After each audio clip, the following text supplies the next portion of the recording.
Saudara, banyak orang senang dengan namanya hasil, tapi tidak senang dengan namanya proses. Padahal dalam hidup ini, kalau kita mau mencapai sesuatu yang baik, sesuatu yang berkualitas, sesuatu yang bermutu, itu butuh namanya proses.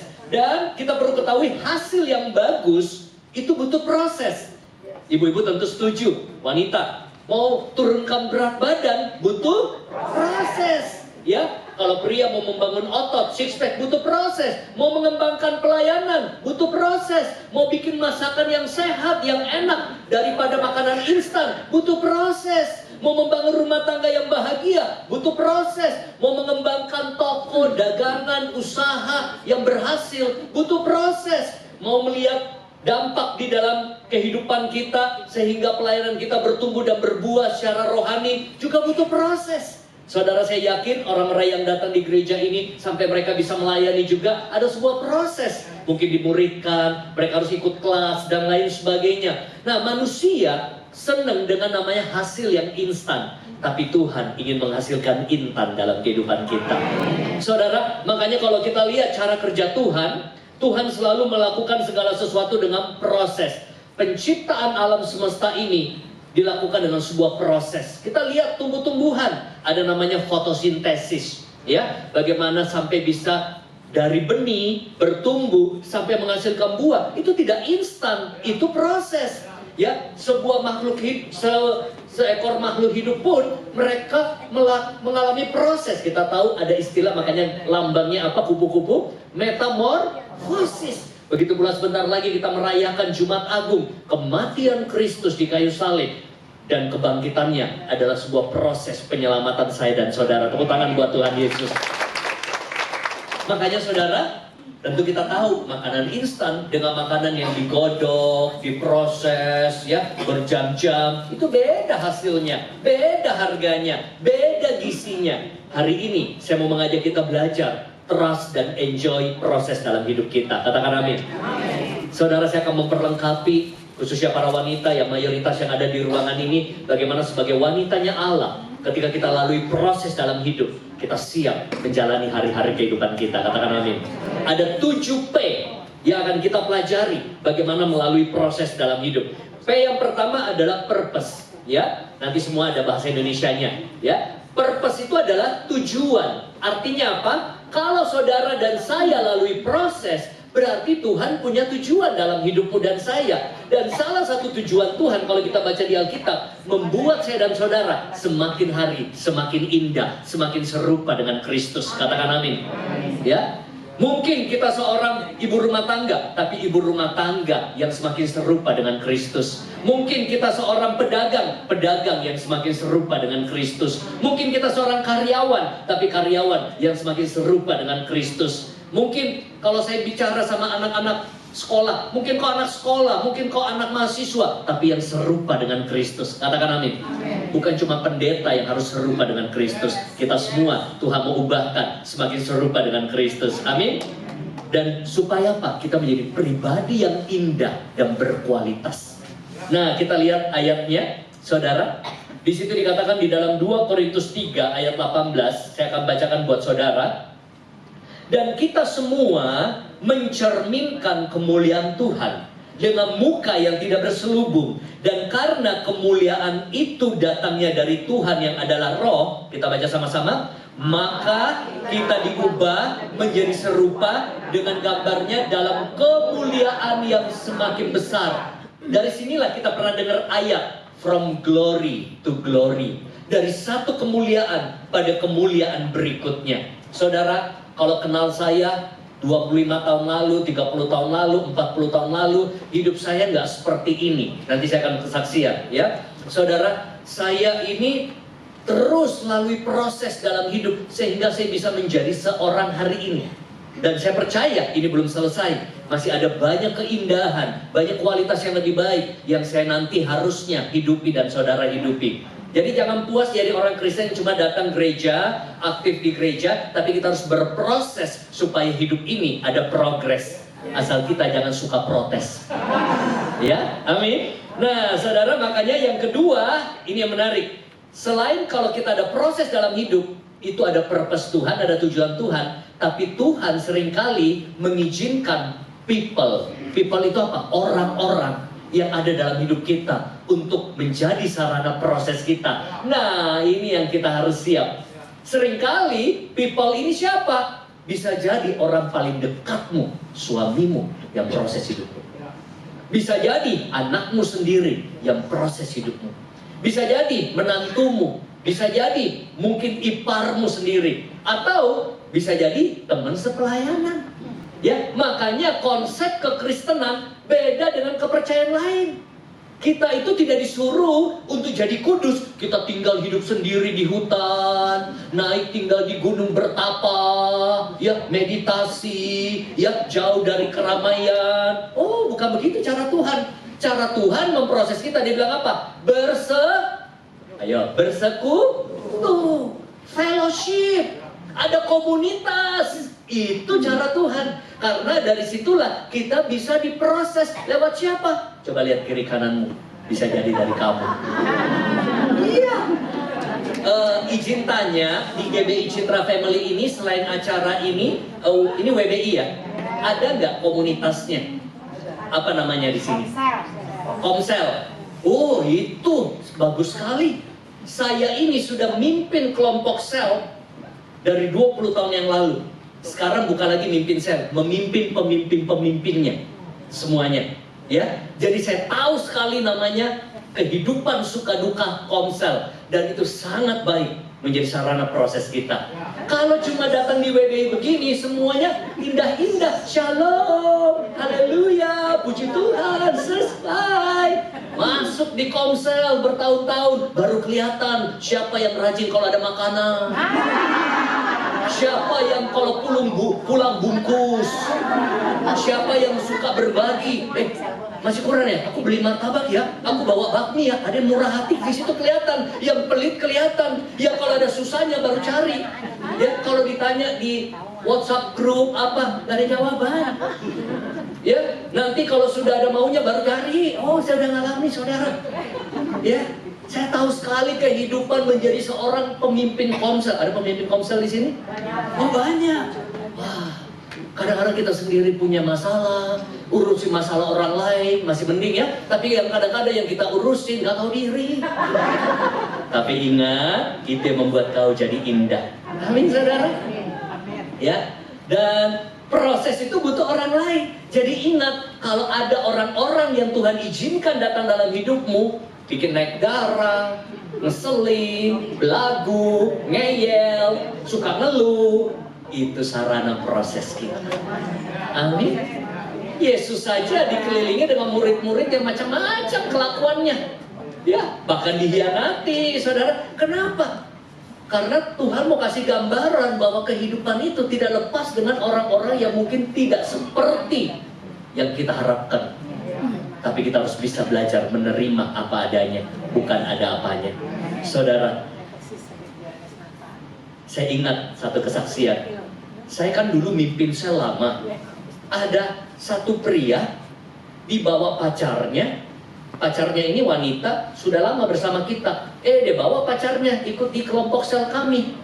Wah, ini orang benar-benar menjengkelkan.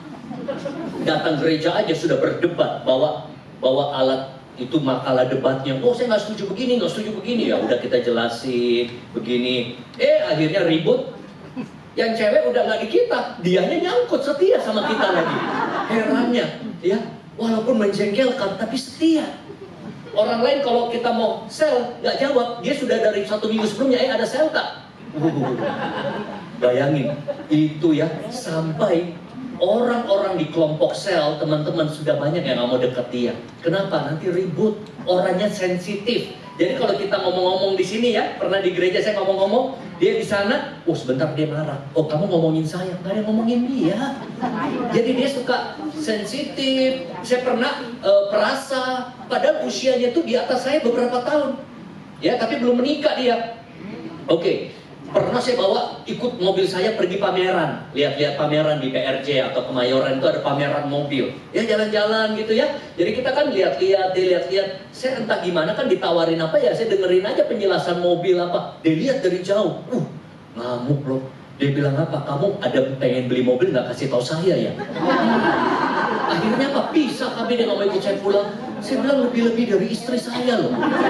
Saya kalau pergi mall ya dengan istri itu suka pisah. Mam mau kemana? Oh ya udah nanti ketemunya setengah jam di sini ya. Dia belanja, saya belanja. Nanti ketemu lagi belanja apa? Ini cuma nanya-nanya. Dia sensitif sekali. Saya pernah ulang tahun. Jadi kelompok sel ini semuanya kasih kejutan. Jadi mereka itu diam-diam bikin seragam, bukan seragam sih janjian. Nanti kita pakai baju putih ya. Jadi mereka itu sudah janjian. Saya nggak tahu, saya diundang pakai baju bebas karena saya ulang tahun sama istri, temenin saya. Wih, saya datang udah pada pakai baju putih, surprise gitu. Makanya dianya kan anggota juga. Dianya datang tidak pakai baju putih, dia bilang dia nggak dapat WA-nya. Padahal ada 2-3 orang juga nggak pakai baju putih, malah sengaja. Aduh sorry saya nggak bisa putih-putih karena dari kantor gitu. Ribut di tempat ulang tahun saya. Rusak suasana. Dia ributin yang lain semua. Oh kalian kucilkan saya ya? Oh kalian gini. Waduh.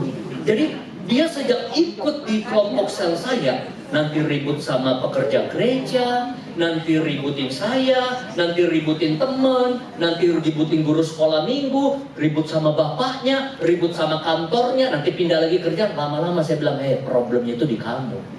Kalau 1-2 orang mungkin wajar, ya. Sampai istri saya pun kadang-kadang, aduh udahlah gak usah diurusin orang kayak begitu. Wah anak sel mulai pengaruhi saya. Bilang gini, udah masih banyak jiwa-jiwa lain yang begini udah gak usah diurus. Saya bilang enggak, dia guru saya. Ah guru apa? Guru kesabaran saya. 9 tahun saya urusin. Mau lihat mukanya. Ini kayak duri dalam daging. Coba kasih lihat fotonya. Nah, ini kesaksian pastinya ya, bukan bergosip. Karena dia kasih saya fotonya, karena di balik ini pasti ada cerita kemuliaan Tuhan.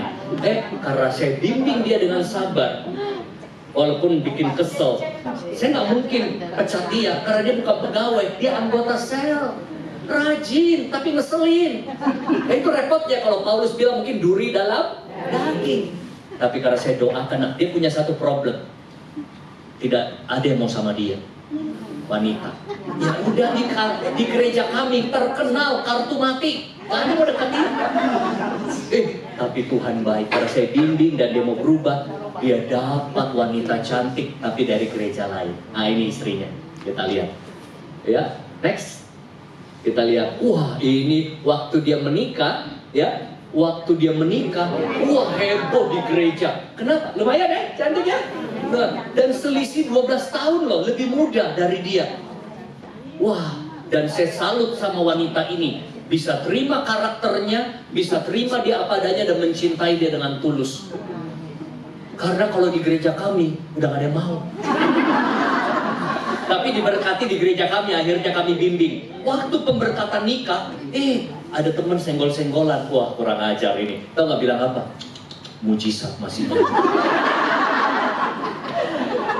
Jadi yang jomblo-jomblo, mujizat masih nyata. Karena dia menikah di usia mungkin sudah 40-an.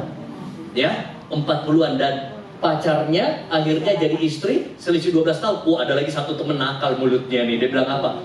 Luar biasa dia dapat wanita muda cantik, satu putaran sio. Kan 12 tahun kan? Satu putaran sio. Nah sekarang mereka sudah tinggal di New Zealand. Tapi sampai hari ini dia selalu kontak saya. Dia bilang apa? Terima kasih kamu bimbing saya. Terima kasih kamu sabar sama saya. Aduh kalau lihat sikap saya, kelakuan saya malu-maluin ya. Aduh kenapa dulu saya kayak begitu? Saya bilang gak apa-apa. Tuhan buat kamu jadi indah, saya juga jadi indah. Ingat, kadang-kadang orang-orang yang menjengkelkan dalam hidupmu, orang-orang yang ngeselin, Tuhan punya tujuan. Mau buat hidupmu semakin indah. Mungkin lebih sabar, lebih pengertian. Dan banyak kalau saya cerita begini, saya lama dibentuk oleh keadaan ayah saya. Ayah saya penjudi, pendosa, tinggalkan ibu saya dari kecil. Ayah saya pemakai narkoba. Ibu saya berkali-kali bilang begini, kalau bukan demi kamu dapat cici kamu, mama lebih baik mati. Jadi itu yang saya dengar bertahun-tahun waktu saya kecil. Kami tinggal di sebuah kota. Jadi saya lihat itu ayah saya pernah ditangkap polisi, dia edarin narkoba, dia penjudi, wah kehidupan malam, maksiat. Dan dia tidak percaya dewa, dia tidak percaya Tuhan, dia tidak percaya dosa. Wah itu bertahun-tahun membentuk hidup. Dan saya bertumbuh jadi anak yang minder, pemalu, sering dibully, cadel ya. Namamu siapa? Halianto. Bilang dia benar, Haryanto. Nggak bisa saya. Ular lari lurus melingkar-lingkar di pagar. Coba bilang, nggak bisa saya. Akhirnya apa? Ketika remaja, saya sakiti hati ibu saya, mama saya. Saya juga jadi pecandu narkoba. Saya juga menjadi orang yang buruk hidupnya. Sebenarnya ini ada di slide yang materi yang lain ya. Kalau mau sempat bisa dibuka, diambil, itu ada di slide-slide terakhir, tapi di file yang satu. Kalau mau lihat bapak saya, istri keduanya, semua ya. Kalau sempat, tapi kalau nggak ini aja ya. Nah, saudara, apa yang terjadi? Mama saya menderita bertahun-tahun. Anaknya sakiti dia, suaminya sakiti dia. Apa yang terjadi? Mama saya aktif di gereja, kayak ibu-ibu di sini. Doain saya dengan penuh air mata bertahun-tahun, saya nggak peduli. Berontak masa remaja saya. Apa yang terjadi? Saya bilang, saya mau pindah ke Jakarta. Wah, nah boleh ambil di slide terakhir. Ini lompat ya. Nah, supaya ada gambaran. Mundur dulu, lihat. Nah, mundur dulu ya. Ini proses dalam hidup. Mundur lagi. Nah, ini bapak saya. Oh, ini mundur. Oke. Saya dari kecil ya, ini tidak pernah punya foto keluarga. Yang ada cuma mama, saya, dan cici. Mama saya dulu Katolik, tapi disitulah dia mulai dibimbing kenal Tuhan Kristen. Apa yang terjadi? Saya rusak, saya hancur, suaminya juga sakiti dia. Wah, tiap kali ketemu ibu saya itu kayak orang mau bunuh diri. Tapi untung dia dikuatkan di perkumpulan seperti ini. Ini cerita tahun 80-an ya, cerita tahun 80-an. Apa yang terjadi? Saya bilang, saya mau pindah ke Jakarta. Wah, mama saya bawa ke pendeta, suruh kasih tahu, nasihati, saya nggak mau pusing. Apa yang terjadi? Saya pindah ke Jakarta, kos-kosan, nakal dulu. Nakal, habis itu kasih kesempatan tinggal di rumah tante di daerah Pluit, Muara Karang, 4 tahun. Nah, kemana-mana saya naik angkot. Apa yang terjadi, saudara? Karena doa dan air mata ibu saya bertahun-tahun, dia juga diproses sama anaknya. Tahun 98, ada teman ajak saya ke gereja. Saya nggak tahu apa ini. Karena waktu itu dihadapkan di hotel, kayak ruang pertemuan seminar. Saya nggak pernah sangka saya ngalami baptisan Roh Kudus tahun 98. Hidup saya nggak pernah sama lagi, katakan amin. Saya bertobat, saya berubah. Mujizat terjadi sama mulut saya. Tiba-tiba beberapa tahun saya bisa bilang dan sekarang Tuhan percaya menjadi pembicara nasional, berbicara di berbagai perusahaan-perusahaan, dan itu yang membuat saya sampai hari ini cinta Tuhan. Di tengah-tengah kesibukan saya aktif melayani di gereja. Amin. Tapi nggak sampai demikian. Oke, silakan tepuk tangan dulu. Sayanya bertobat, bapak saya belum. Bapak saya tiba-tiba, ini dulu dia nih, dia menikah. Ini menikah sama ini yang berikutnya. Nah, ini dia ketemu di kehidupan malam. Ya, ini istri kedua lah. Ya, tapi singkat cerita, tahun 98 juga, next, ayah saya bangkrut. Dia pusing, dia botakin kepalanya. Dia kemana-mana, ke Gunung Kawi, kemana, ke situ, nggak tahu mau ngapain. Dia nggak punya uang lagi beli rokok. Dia datang sama kami. Saya bisa bilang, ini orang sudah susah baru cari kami. Saya dulu sakit, dia nggak datang. Saya wisuda, dia nggak datang. Kakak saya wisuda, dia nggak datang. Tapi karena kasih Kristus, mama saya selalu ajarin, biar dimanapun dia bapakmu. Dan saya sudah bertobat. Syukur dia cari saya waktu saya sudah bertobat. Saya terima dia apa adanya. Saya mengasihi dia. Apakah langsung berubah? Tidak. Sudah kita bantu judi lagi. Sudah kita bantu rusak lagi. Waduh. Jadi saya itu kayak naik turun perasaannya. Padahal sudah ikut Tuhan nih. Kita mengampuni, nakal lagi. Kita ini, wah saya ngampuni, nakal lagi. Ngampuni, nakal lagi. Ikut retret. Itu kan baru awal-awal ikut Tuhan. Sampai Tuhan didik saya satu hal. Itu bapakmu. Dia mau berubah nggak berubah, kasihi dia. Akhirnya saya bilang begini, Tuhan saya mau mengasihi bapak saya. Dia mau bertobat, nggak bertobat, pokoknya saya mengasihi. Malah Tuhan jamah dia. Sekitar tahun 2005 di SMS saya, karena dia luntang-lantung ke Surabaya, ke Makassar, ke Jakarta, numpang di sana sini. Padahal dulu dia kelola hotel. Padahal dia latar belakang orang yang sangat berada. Engkong saya, tapi saya nggak nikmati ya, karena itu zaman dulu katanya. Ya, dia bilang apa? Papa sudah tua, Papa nggak bisa apa-apa lagi. Papa sudah lupa ingatan, Papa kena penyakit. Saya bilang, Papa datang lagi. Dia datang lagi Jakarta naik kereta. Aduh, cuma bisa nangis. saya ajak ke gereja. Dulu sebelumnya sudah susah, nggak mau kenal Tuhan, keras hatinya, karena ini benar-benar udah minus, udah nggak bisa apa-apa. Dia datang pada Tuhan, ada acara di gereja kami 4 malam seminar hidup baru, lawatan Tuhan. Hari pertama dia cuma nangis, hari kedua dia nangisnya nggak tahu dia ngerti atau tidak. Hari ketiga Roh Kudus lawat dia, mukanya berubah, tiba-tiba ada sukacita, bisa berbicara dengan baik, padahal orang kayak udah depresi. Salah satu hadiah yang luar biasa yang Tuhan berikan, itu 2005 persis saya mau menikah, dia dibaptis air karena anaknya layannya. Amin. Dan waktu saya menikah pertama kali saya lihat bapak saya gandengan tangan sama mama. Wis.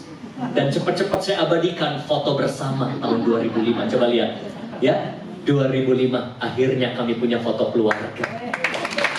Oke, boleh kembali ke file tadi, ini lompat tadi ya. Kenapa saudara? Kalau engkau sebagai wanita, engkau sebagai ibu, mungkin anakmu kurang ajar, mungkin suamimu bertingkah, ingat, seringkali Tuhan tidak pernah tutup mata. Dia mau engkau jadi wanita yang menjadi berkat buat suami dan anak-anakmu. Gampang? Enggak. Enggak gampang, tapi proses orang-orang yang ada dalam hidup kita tidak pernah kebetulan.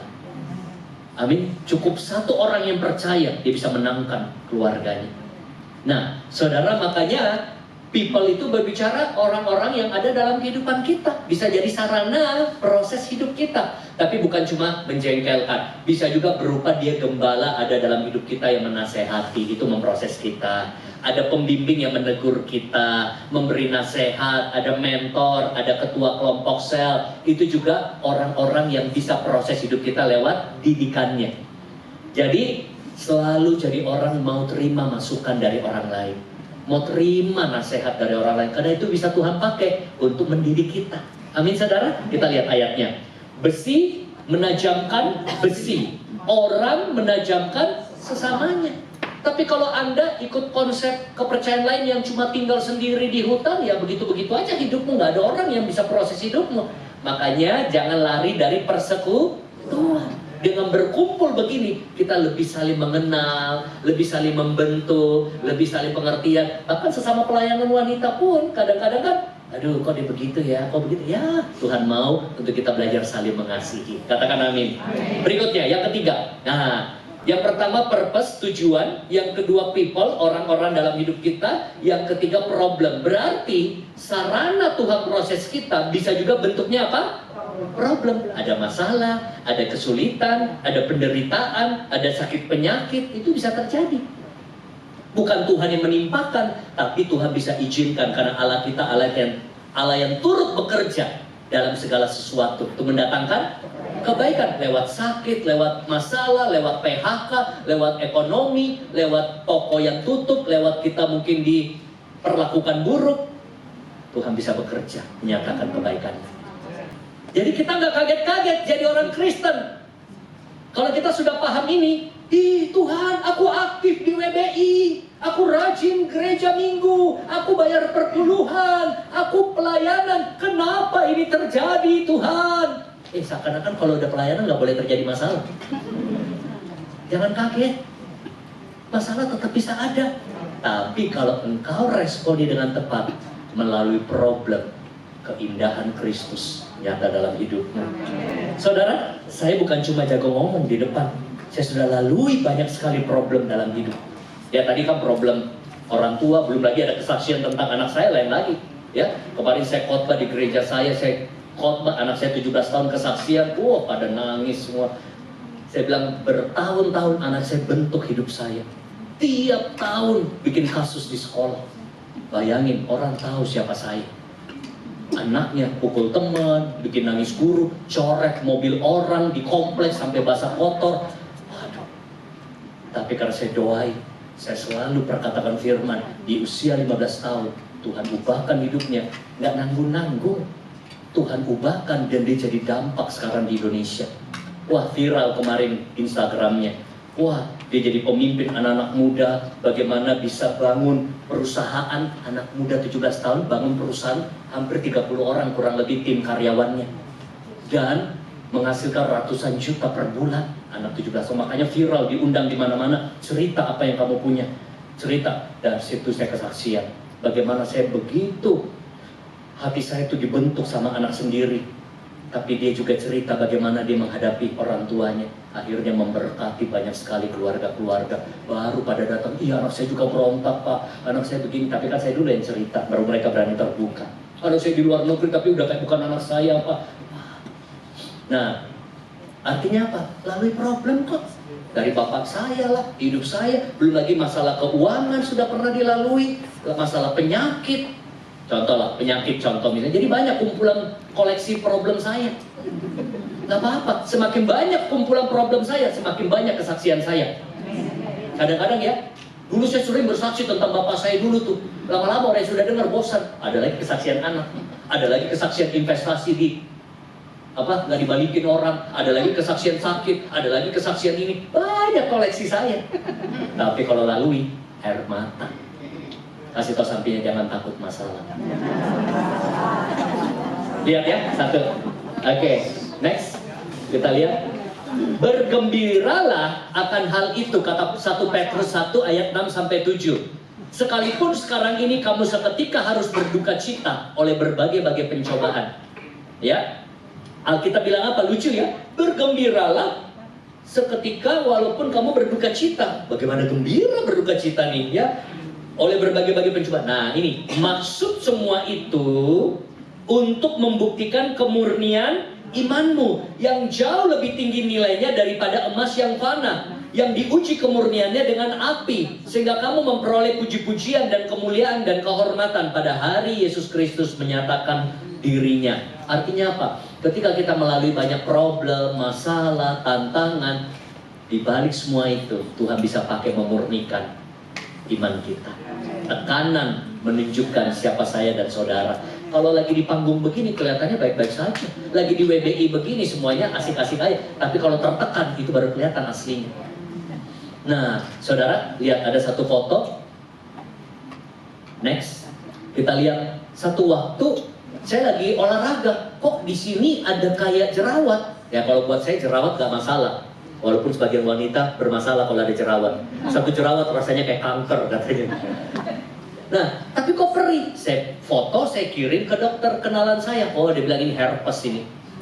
Herpes zoster. Ini sebenarnya yang kena biasa orang yang imunitasnya rendah atau orang tua. Kalau orang dulu bilangnya cacar ular. Ular, ya. Itu udah di atasnya cacar air. Biasa di paha, biasa di lengan, ya. Bahkan kalau mitos katanya bisa kalau melingkar meninggal, tapi itu mitos ternyata. Ya, tanya dokter deh, kata dokter. Nah, itu Desember, kurang lebih tahun 2018. Hanya dalam hitungan hari merembet setengah muka. Kalau di paha nggak kelihatan. Kalau di badan masih bisa ketutup baju. Saya ini pembicara. Sudah ada berapa kontrak harus hadir di muka. Dokter bilang nggak bisa, harus istirahat total. Cuma resepnya satu, nanti dikasih obat, yang penting istirahat. Waduh, ya udah beberapa batal. Dan dia bilang ini hati-hati ya, habis ini sembuh itu bisa berbulan-bulan baru sembuh total. Pasca herpes, benar. Tapi dia bilang setahun, syukur nggak setahun, cuma 3 bulan. Itu Desember, mungkin sampai Februari, Maret itu masih kayak ada sarafnya itu bergerak situ, gak susah tidur. Nah, siapa yang pernah cacar air? Itu aja bisa bopengan ya. Apalagi di muka nih, serem banget. Di muka itu bisa bolong-bolong muka.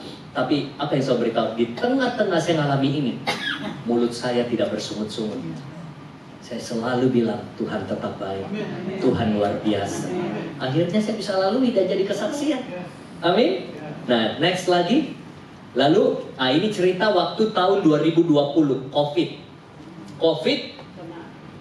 Saya angkatan pertama, belum ada booster, belum ada vaksin. Ya, 2020 kan Maret baru mulai merebak sini, tutup gereja, tutup sekolah, kantor. Ini Desember. Padahal saya udah jaga nih. Cuma anak kena, saya kena.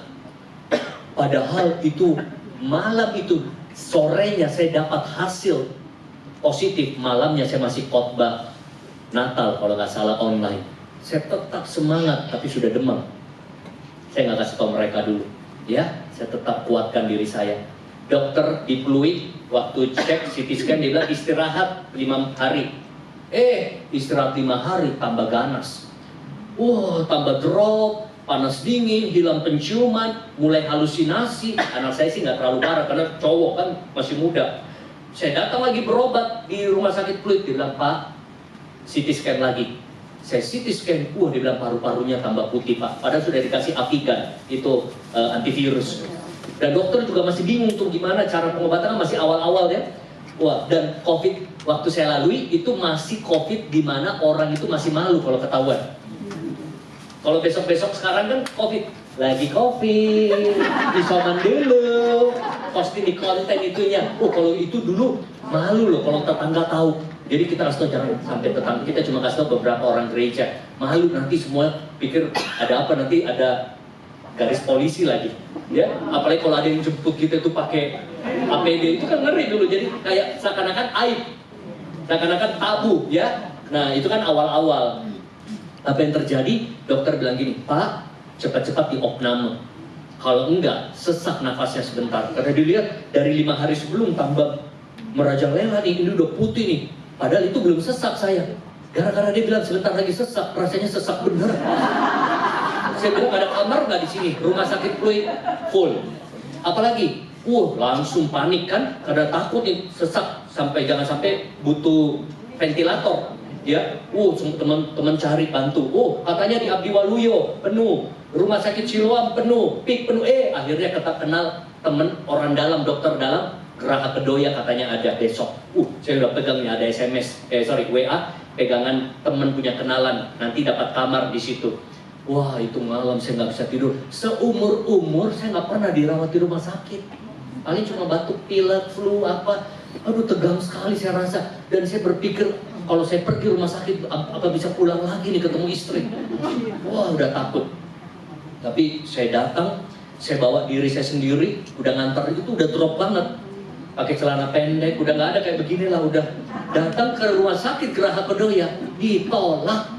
Saya bilang ini ada bukti ininya, nggak bisa Pak, udah penuh semua. Di situ saya rasa terdampar. Pulang nggak berani, kemana juga ya udah duduk aja di situ. Supaya kan kalau ada apa-apa kan di rumah sakit nih, sambil dicari lagi, akhirnya dapat dekat Citra. Anda tahu rumah sakit apa? Ciputra Hospital. Kamar semua penuh, dikasih kamar di bawah tambahan nih. Sebelumnya masih tetap yang tadi. Ini bukan kamar utama, ini yang kayak cuma di basement dibikin-bikin jadi kamar, nggak ada kamar mandinya. Di situ saya lihat ya, orang punya uang pun nggak bisa apa-apa. Saya punya asuransi, nggak bisa apa-apa. Syukur dapat kamar, udah saya masuk. Saya masuk di situ, itu di luar orang banyak nggak ada kamar, ditaruh di depan aja di situ. Bunyi, teng teng, nanti udah ada yang meninggal mungkin, tambah takut lagi. Pokoknya saya ingat satu ayat, hidup adalah Kristus, mati adalah keuntungan. Itu menghibur, ya hidup. Saya cuma pikir apakah bisa pulang lagi atau berpulang ke rumah di surga. Kan kalau orang masuk rumah sakit antara dua nih, dia pulang atau nggak pulang nih. Tapi saya masih ingat satu, selfie dulu deh. Jadi saya foto sendiri taruh di situ. Siapa tahu masih hidup, bisa jadi kesaksian. Kalau enggak ya sudah. Itu pikirannya pembicara, selalu ada musibah, dokumentasi dulu. Karena hari ini tragedi, besok komedi. Kan ketawa-ketawa kita kan. Ya, tapi kalau di situ nangis. Makanya kalau ada masalah ya, itu tragedi. Kalau Anda lalui jadi komedi. Ya kan ketawa kita sekarang cerita-cerita yang beginian dulu. Karena kayak sudah dilalui, udah kayak komedi. Nah, teman-teman baik ternyata. Semua mau saya sembuh. Karena butuh 1 bulan baru negatif loh. Gak mau negatif. Dan kalau zaman dulu kan belum negatif, gak boleh kemana-mana tuh, masih kalau tersangka gitu kan. Saya minum antivirus berkali-kali, antibiotik berkali-kali. Ada yang bilang daun pepaya, tak minum. Ada yang bilang ini jahe apalah, liang hua. Ada tahu ya? Minum. Apalagi ini ada obat cacing juga boleh katanya. Orang gereja kasih obat cacing ivermectin. Itu masih awal. Minum. Apalagi ya? Minum obat sinseng, ciapo, ayam arak, tak minum semuanya. Kan mau apa? Mau sembuh kan nggak tahu gimana obatinnya. COVID-nya sembuh 1 bulan, lambungnya rusak 7 bulan. Lihat foto berikutnya. Ini yang paling susah daripada COVID. ini tertekan, ini tertekan. Karena terlalu banyak diminum macam-macam, jakola, ayam arak lah, obat anti keras kan, rusak itu lambung jadi. Waduh. Dokter bilang ini overuse. Overuse itu berlebihan. Kita juga nggak tahu. Hampir juga minyak kayu putih tak minum. Gara-gara banyak beredar tuh. Ada lagi yang waktu zaman dulu tuh jemur. Oke lah kalau jemur. Ada juga si Hotman Paris posting. Dia apa itu orang lagi rebus apa? Ya, semua orang mau sembuh kan? Nah, itu karena tidak tahu ya semua dicoba. Tapi maksud saya apa? Di tengah-tengah saya alami ini, saya mau bilang, saya tetap memuji, menyembah Tuhan. Tuhan tetap baik. Saya nggak pernah mau berpikir begini. Saya pelayanan, saya pengkhotbah, saya sudah sumbang gereja. Kenapa ini terjadi? Nggak ada pikiran begitu. Karena saya tahu semua proses yang kita lalui bisa menjadi kesaksian dan memuliakan Tuhan. Amin. Kenapa saya cerita ini supaya ibu-ibu pasti juga punya problem ya? Hadapi dengan sebuah tujuan Tuhan, engkau jadi indah. Atau kau lihat mujizat bagi keluargamu, ekonomimu, dan macam-macam. Banyak cerita begini kalau saya mau cerita. Kita lanjut ya. Makanya ada istilah no pressure, no diamond. Artinya apa? Tidak ada tekanan, tidak ada permata. Kalau kita pelajari ya, itu diamond atau berlian. Ibu-ibu senang nggak kalau dengar kata berlian? Senang ya kalau bisa dapat berlian ya? Itu ternyata dulunya itu diambil di dalam bawah permukaan bumi, itu berupa bongkahan-bongkahan yang jelek, batu-batuan yang jelek. Itu dikikir, dipanasin, dibentuk, dihancurin lagi, dikikir, dipanasin, diolah. Gak gampang. Sampai jadi giwang, sampai jadi liontin. Siapa mau berlian tapi masih kasar, jadi begini nih, antin. Gak mau. Harus sudah diolah. Makanya kalau hidupmu mau seperti diamond, lalui proses. Makanya ada istilah laut yang tenang tidak akan menghasilkan pelaut-pelaut yang hebat. Kenapa? Karena tidak terlatih. Lalui ombak, badai, kesulitan hidup, kita harus lalui semuanya itu supaya kita semakin hari semakin indah di mata Tuhan. Amin saudara. Nah yang keempat, proses dalam hidup ada promise. Promise itu janji. Janji Tuhan jadi pegangan kita setiap proses kita lalui. Jadi sesulit apapun proses kehidupan kita, pegang janji Tuhan. Ya, saudara, Dia Allah yang tidak pernah tinggalkan kita. Bahkan seringkali justru dalam kelemahanlah kasih karunia-Nya jadi semakin sempurna. Bahkan kita perlu izinkan janji Tuhan atau firman Tuhan mengubah hidup kita. Promise juga bicara firman Tuhan. Ketika kita baca firman, izinkan firman mengubah hidup kita. Menurut saya ya, dari semua sarana proses paling bagus ini. Karena tidak perlu sakit dulu, tidak perlu hancur dulu, tidak perlu kena masalah dulu kayak bapak saya baru bertobat. Intinya gini, baca firman, bertobat aja langsung. Itu udah proses loh, jadi indah. Jadi begitu baca, oh kasihi suamimu, ya udah aku lakukan. Oh itu, nggak perlu dulu sampai ngalami apa. Oke, hiduplah bijaksana. Oh, kita hidup bijaksana. Jadilah wanita yang seperti apa? Jadi baca firman, firman-firman itu menjadi proses hidup kita. Mau berubah sesuai dengan firman. Kita lihat ayatnya.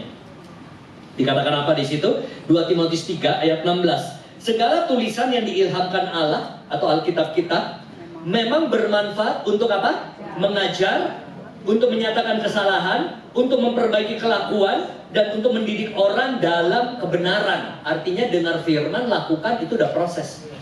Istilahnya gini nih, anak ya. Nah, ya, saya pernah nasihatin anak saya yang cewek dulu kecil. Udah ya, udah jangan kebanyakan tuh coklatnya.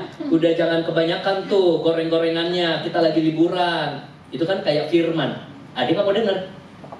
2 hari kemudian radang tenggorokan, demam tinggi, sakit sekali. Udah gak mau lagi makan coklat, gak mau lagi makan gorengan kebanyakan. Berubah dia. Berarti lewat apa? Problem. Tapi kalau sebenarnya dari awal dia mau lewat firman, ini contoh ya, nasihat, udah gak perlu lalui sakit. Jadi memang bisa lewat orang, bisa lewat problem. Tapi lebih bagus lagi kalau lewat firman, kita sudah mau bertobat. Paham? Bahwa firmannya menjadi sarana proses hidup kita. Nah, makanya Kita lihat Mazmur 119 ayat 130.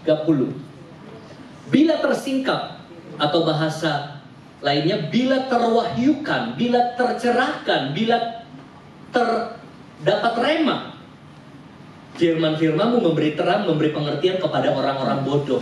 Siapa orang bodoh? Kita. Saya dulu banyak buat kebodohan. Bapak saya buat banyak kebodohan. Anak saya buat banyak kebodohan. Sampai kami mengerti firman. Oh, jangan merokok. Oh, berhenti narkoba.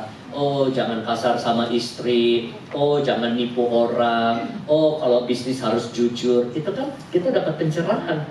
Tersingkap firman-Nya. Sehingga apa? Hidup kita diberi terang.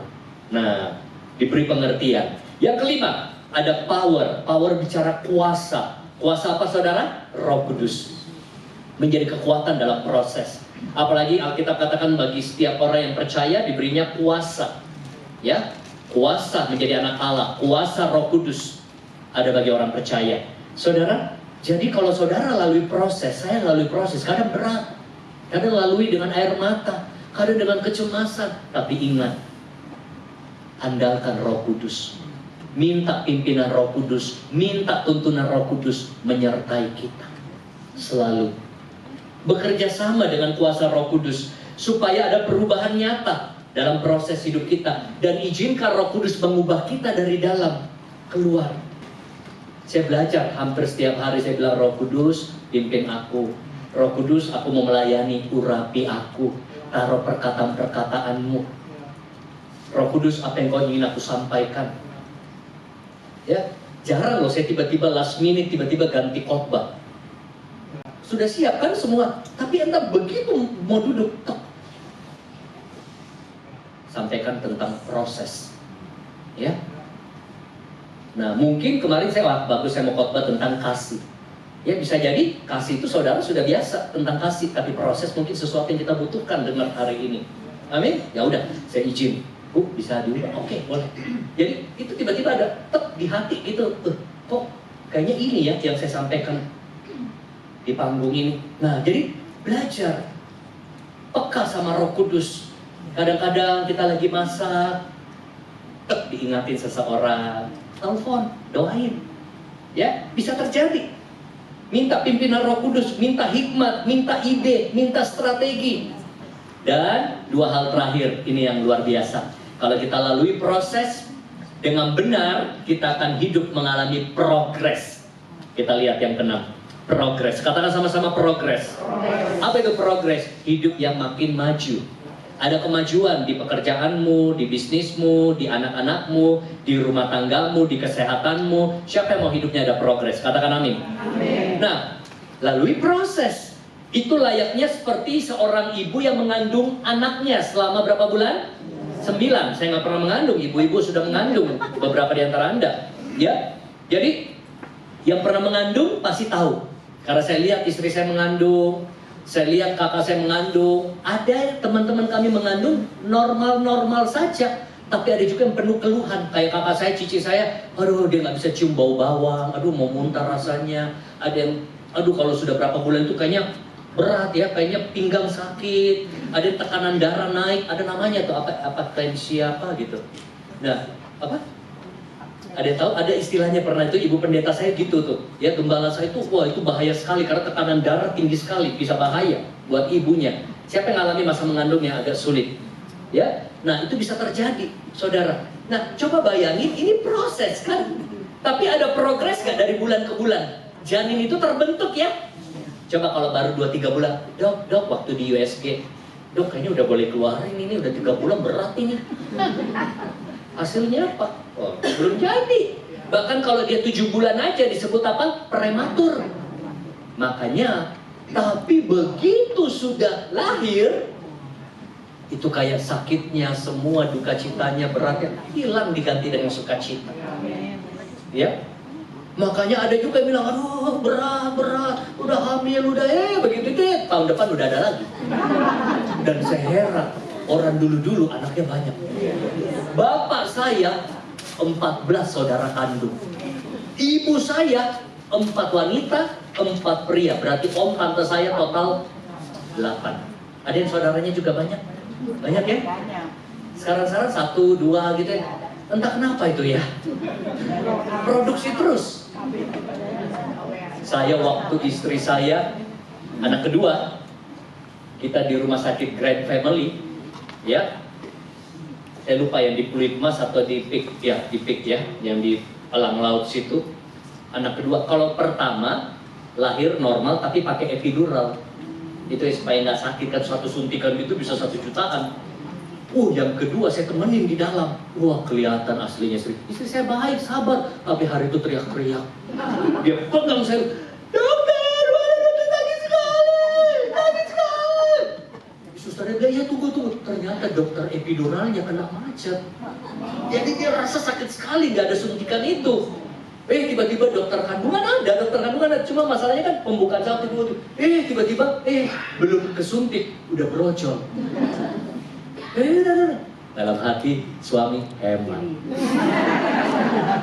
1 jutaan loh suntikan itu. Tapi itu normal. Jangan dulu nggak ada suntikan begitu ibu-ibu ya. Kuat loh. Sejak itu saya bilang udah tutup pabrik. Pokoknya 2 anak cukup. Udah nggak mau lagi dia. Ada rekaman videonya tuh, saya rekam nangis anak saya yang sudah dilahir itu. Kemarin kan sudah 10 tahun, yang satu kan kakaknya 17. Dia lihat lagi maminya nangis. Itu lihat tuh mama kamu tuh nangis tuh. Ya lahirin kamu. Kan kalau zaman dulu kan kita nggak ada yang videoin, palingan dari belakang videoin gitu ya prosesnya. Artinya apa? Progres. Karena ngalami semua ini nggak enak, tapi membawa kemajuan. Sama juga dalam sebuah proses kupu-kupu yang indah mengalami namanya metamorfosis. Dari kepompong, ulat, lava, sampai pelan-pelan merekah menjadi kupu-kupu yang indah. Coba kalau kita robek, ada cerita tuh ya, baru jadi kepompong kita robek supaya dia cepat keluar, malah nggak bisa jadi kupu-kupu yang indah. Jangan lalui proses dengan mencari jalan pintas. Saudara, lalui dengan sabar. Saul pernah tidak sabar dengan proses Tuhan. Dia bertindak sendiri mendahului Nabi Samuel. Akhirnya dia memberikan persembahan yang akhirnya gagal. Berbeda dengan Daud. Yudas menolak melalui proses seperti murid-murid yang lain. Dia serakah, dia jual Yesus. Berakhir ada penyesalan. Ya, banyak cerita-cerita di Alkitab yang saya mau sampaikan respon kita ketika diproses. Jangan bersungut-sungut. Apalagi 5N. Tahu 5N? Ngedumel, ngoceng, ngeyel, ngegosip. Tapi banyak bersyukur, banyak memuji Tuhan. Dan yang terakhir, ya, yang terakhir saudara, yang ketujuh, kita lihat promotion. Ini menarik. Orang yang melalui proses hidupnya, kalau dia responi dengan benar, berakhir pada promosi dari Tuhan. Alkitab katakan apa? Mari kita lihat ya firman Tuhan terakhir. Saudara diberkati, amin. Ya, 2-3 menit terakhir. Mazmur 75 ayat 7-8. Sebab bukan dari timur atau dari barat, dan bukan dari padang gurun datangnya peninggian itu, tetapi Allah adalah hakim, direndahkannya yang satu dan ditinggikannya yang lain. Saya minta pemain musik bisa mengalun dengan lembut. Saudara, kita lihat artinya apa? Pengangkatan, promosi, peninggian datangnya dari Tuhan. Saudara, kalau kau lalui proses dengan benar dalam hidupmu, percayalah, Tuhan bisa angkat kehidupan keluargamu. Tuhan bisa angkat ekonomimu. Tuhan bisa angkat anak-anakmu. Bahkan suamimu yang gak pulang bandel, jangan cuma lihat bahwa dia bertobat, tapi bahkan Tuhan bisa pakai dia jadi pelayan Tuhan. Sudah banyak cerita-cerita begitu di gereja kami. Istrinya bilang suaminya paling anti gereja. Adapun kalau gitu dia cuma antar, dia gak mau masuk. Sekarang bukan cuma gak mau masuk, duduk di belakang. Setelah duduk di belakang di jamaah Tuhan, sekarang jadi pemimpin di gereja. Jadi jangan main-main kalau Tuhan berkarya. Tuhan bukan cuma buat anak kita mungkin berhenti dari bandelnya, tapi Tuhan bisa pakai anak kita juga memenangkan banyak jiwa. Karena promosi darahnya dari Tuhan. Dan saya lihat sendiri dengan hidup saya, bagaimana hidup yang bobrok, hidup yang hancur, hidup yang gak ada guna, yang menyakiti hati orang tua. Sekarang Tuhan angkat hidup saya. Dan saya percaya Tuhan belum berhenti. Masih banyak perkara-perkara ajaib yang Tuhan sediakan buat saya dan saudara. Amin saudara. Siapa yang mau lalui proses Tuhan? Amin. Lebih baik kita lalui proses bersama Tuhan daripada lalui proses dengan dunia ini sendiri. Saudara, saya mau rangkum, kita lihat rangkumannya. Proses, ada 7 hal yang mengingatkan kita Purpose bicara kalau kau diproses, itu ada tujuan Tuhan. Membuat kita indah. Yang kedua lewat orang-orang yang ada dalam hidup kita, people.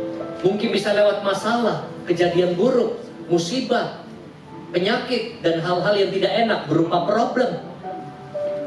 Tapi ingat, ada promise, ada janji Tuhan, pegangan kita. Ada power kuasa Roh Kudus menyertai saya dan saudara, supaya hidupmu terus ada progres dan menikmati promosi dari Tuhan. Dan contoh nyata ada pada siapa? Yusuf. Jadi proses Tuhan dari seorang yang dibuang menjadi seorang yang terpandang. Banyak cerita seperti itu di Alkitab. Saya mau ajak kita saudara, mari kita bangkit berdiri, dan saya mau berdoa buat saudara sebentar. Musik mengalun dengan lembut. Haleluya. Berapa banyak dari ibu-ibu yang ada di tempat ini, engkau dengar firman dan engkau tahu engkau sedang alami proses saat ini. Engkau sedang banyak nangis, engkau sedang banyak mungkin gelisah, engkau banyak kekhawatiran karena ada proses yang mungkin sedang kau lalui, yang mungkin berupa orang-orang yang ada dalam hidupmu, mungkin keluarga dekatmu sendiri, mungkin juga itu berupa masalah di ekonomi, masalah di penyakit, masalah di rumah tangga. Kalau kau itu orangnya, maka kau angkat tangan dan saya berdoa dari panggung buat saudara. Engkau lihat tangan-tangan yang diangkat Tuhan, kami sedang lalui proses hidup. Engkau lihat tangan-tangan yang terangkat begitu banyak, kami sedang lalui proses yang mungkin tidak enak, yang mungkin membuat kami seringkali tertekan, membuat kami seringkali rasa berat. Tapi biar Tuhan, kami tetap punya pengharapan di dalam Kristus, bahwa kami percaya di balik semua proses kehidupan ini ada tujuan Tuhan yang indah, ada mujizat dan kemuliaan akan Tuhan nyatakan. Tolong kami Roh Kudus untuk punya respon yang benar. Tolong kami berjalan dengan janji firman-Mu, biar kami lihat Tuhan dimuliakan dan hidup kami semakin nyata serupa Kristus melalui proses ini. Kuatkan dan hibur setiap yang mengalami proses, biar setelah firman ini disampaikan kami semakin kuat berpegang pada firman. Di dalam nama Tuhan Yesus, semua yang jalani proses bersama Tuhan katakan amin. Tuhan Yesus memberkati.